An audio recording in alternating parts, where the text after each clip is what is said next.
Helping helping others isn't healing you, it's hiding you. I mean, ministry can become a mask if intimacy with God is missing. I know I was doing work of God without letting God do work in me. I thought pouring into people would fulfill me. That if I just kept serving, kept showing up, kept inspiring, the emptiness would eventually go away. But it didn't. It just got louder. And behind the leadership, I was still the one bleeding in silence.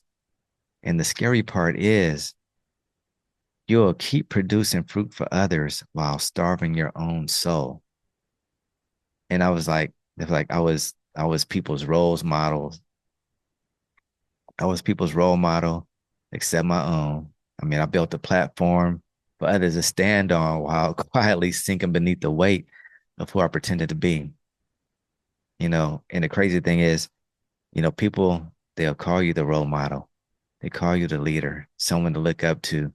But behind the scenes, for me, I mean, it's like I couldn't even stand on the foundation that I gave others. And that's wild. That's wild. Like you can be praised by people and still feel empty when you're all alone. I mean, you could teach, you can encourage others people while still secretly battling like this fear, right? And you could lead others through the storms while quietly drowning in one. And they called me a leader. And I was like, cool. But the crazy thing, I was performing pain management in a button-up shirt, in a pullover hoodie, whatever it was. I mean, I gave my energy to everything but myself, and nobody even noticed because I didn't even let them. And here's a crazy stat. And I know this goes on so often when you have 72% of all leaders admit to feeling lonely or isolated in their role. And nearly 60% of high achievers admit they suffer in silence because they think vulnerability would cost them respect. I was checking the box, but inside I was spiritually bankrupt. And the scariest moment, it wasn't a breakdown, it was realizing I couldn't feel anymore. No joy, no vision, just being on autopilot and a low key resentment, right? I mean, that resentment, that right there alone, that takes energy. And so I wasn't just tired, I was detached from people, from my purpose, from the version of me I used to believe in. And that's the part that I had to get back. And it's like you can't pour from an empty cup. But what nobody tells you is you can't lead from a bitter one either. No way. No way. And the old me, this is the old me right here, just posting motivational quotes while, you know, eating some ice cream, some Cheerios, telling listen, telling others God is good while yelling at the ceiling behind closed door, wondering, I know you're good. I know you're good, Lord, but I can't feel you. I need to feel you. And, buying self-help books that I've never really opened. And the truth is, the best self-help book is the Bible. I mean, everything that you read in any self-help book comes from the Bible. It's just a matter of taking time to get in that word and have that relationship with God so he starts revealing things to you. But here's another thing I used to do, just smiling in those groups, right? The group photos. And nobody had any idea of what was really going on the inside. I had no idea of who I was outside the crowd. I mean, I was spiritual on the outside, but depleted on the inside. People saw people saw the consistency, but I had no clarity. They saw the strength, but I had no stillness.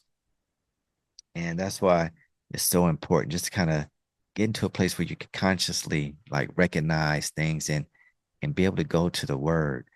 And that's why I love like this Luke 5:16, where it talked about Jesus often, withdrawing from the people to actually go pray.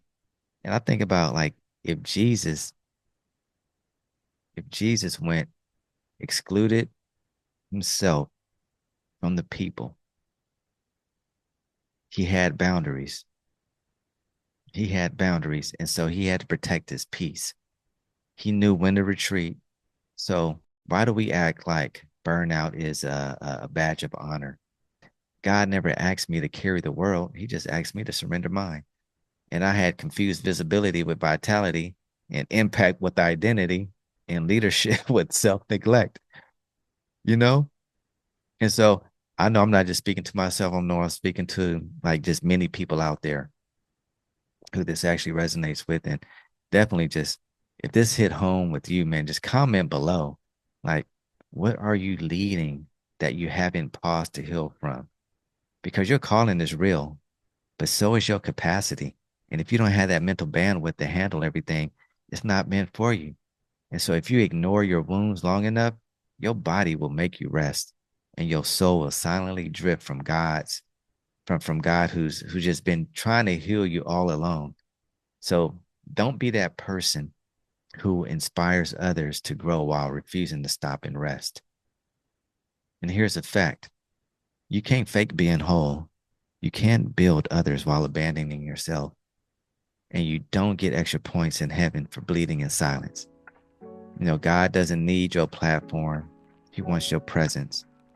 So stop leading from the pain you refuse to treat. Get help, get honest, get healed, because the next version of you, the free, the joyful, the real one, can't be built on fragments you keep ignoring. I mean, you're not weak for needing help. You're wise for seeking it. And you're overdue for peace. So let's stop pretending and start healing. Together, we gonna do this. Together, we gonna build this. Why not you? Why not you? Stop the bleeding and allow God to lead you.